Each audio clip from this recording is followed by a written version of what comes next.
Halo guys, balik lagi dengan gue Fahmi dan hari ini gue bakalan ngebahas salah satu kasus yang panjang banget, lama banget diselesaikannya karena di saat itu belum ada teknologi canggih seperti sekarang. Dan kasus ini adalah kasus dari Mary McLaughlin.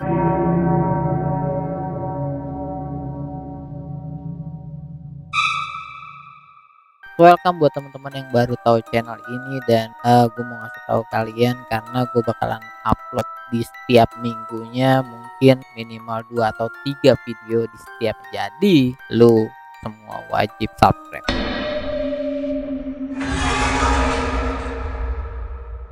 Lo pernah mikir nggak berapa banyak orang yang hilang tanpa jejak dan kita nggak pernah tahu apa yang sebenarnya terjadi. Kadang orang bisa hilang begitu aja, nggak ada sak, nggak ada suara, ya cuma dingin dan sunyi gitu. Ini cerita tentang Mary McLaughlin, seorang ibu biasa dari Glasgow, Skotlandia. Malam itu dia pulang dari pub, jalan kaki kayak biasanya, tapi dia nggak pernah sampai. Dan yang lebih ngeri lagi, butuh waktu 37 tahun buat nemuin siapa ya 3 dekade lebih bro. Dan ya pas semua akhirnya terungkap, yang lo rasain bukan cuma kaget tapi juga ngeri banget coy.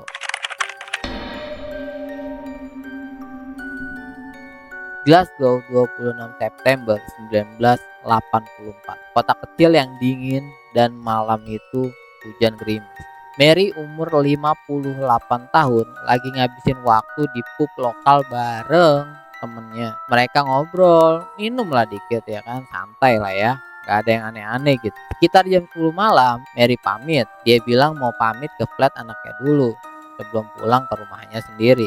Dan ya dia jalan kaki kayak biasanya ya kan, jaraknya deket cuma beberapa blok doang, tapi dia nggak pernah sampai. Besoknya keluarganya mulai curiga, Mary nggak pulang, nggak ada kabar, nggak biasa lah ya kan. Mereka coba nyari, telepon temennya, nanya-nanya tetangga, ya semuanya nihil guys. Dan 6 hari kemudian bau aneh tercium dari dalam flat anak. Polisi dipanggil, mereka buka pintu dan di situ di atas kas Mary ditemukan. Tubuhnya udah mulai membusuk, ditutupi selimut, dicekik pakai tali, tas plastik.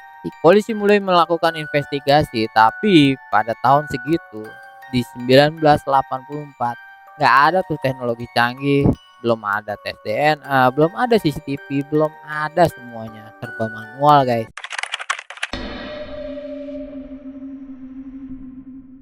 Ya mereka periksa saksi, cek pintu yang dikunci, dan ya ngumpulin barang bukti dari TKP. Tapi hasilnya masih zonk. Barang-barang di tempat kejadian nggak kasih petunjuk yang jelas, nggak ada sidik jari, nggak ada saksi. Aduh, kayaknya udah buntu banget tuh. Dan salah satu hal yang bikin kasus ini makin aneh itu Mary dibunuh di flat anaknya, tapi anaknya nggak tahu apa-apa.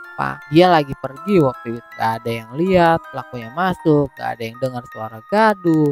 Ya makin bingung dah si polisi. Polisi curiga sama beberapa nama, salah satunya adalah Graham McGill. Dia pernah ketahuan ada di daerah situ dan punya rekam jejak kekerasan. Tapi waktu itu nggak ada bukti, nggak bisa dikaitin langsung ke kasus Mary. Jadi ya udah dilepasin aja gitu. Kasus yang mandek, nggak ada perkembangan, nggak ada tersangka, nggak ada keadilan, cuma kesedihan keluarga aja dan ya misteri yang nggak pernah kejawab.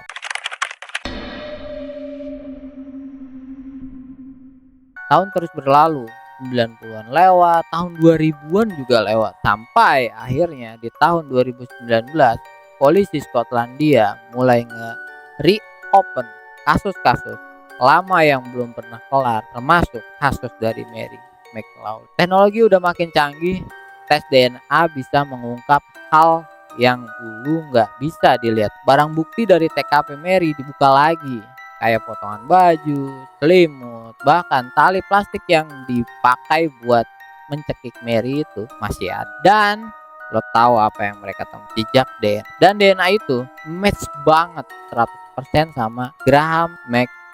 Yes, orang yang dulu pernah dicurigain tapi gak bisa ditahan. Sekarang gak bisa lari lagi.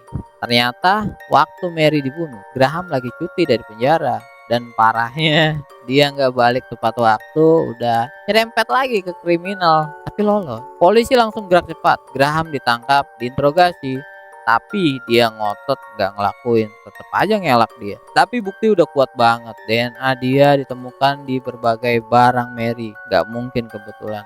Tahun 2021, Graham McGill dijatuhi hukuman penjara seumur hidup. Dia divonis bersalah atas pembunuhan Mary Clark-Flynn setelah 37 tahun.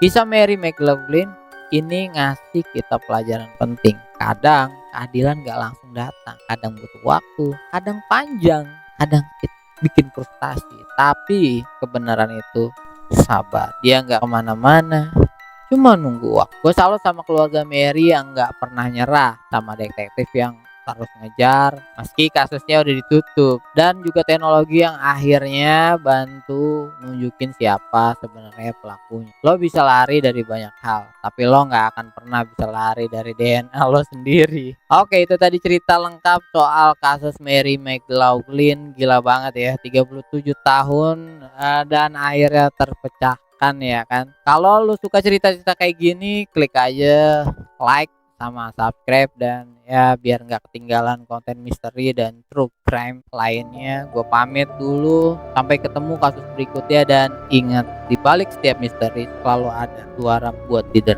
So see you next time, bye bye.